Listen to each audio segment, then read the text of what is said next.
দর্শক আসসালামু আলাইকুম। আমাদের মাঝে আছে এহসান বকুল ভাই, বিখ্যাত জন্ডিস চিকিৎসক, খালিশপুর বাজার। কেমন কি ফল দেখছেন বলেন? ভাই দারুণ ফল, মানে ভাষায় প্রকাশ করা যাবে না। মানে হ্যাঁ। পাতা ছাড়া মনে হচ্ছে ফল বেশি। ফল বেশি না? হ্যাঁ। এই যে ফলের এই দেখেন অবস্থা, এতটুকু একটা ডালে যে অবস্থা।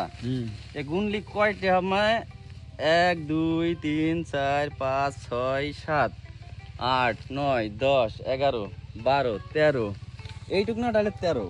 প্রচুর ফল আছে। প্রচুর ফল। হ্যাঁ, এদিকে যদি দেখি প্রচুর ফল প্রচুর আছে। ফল।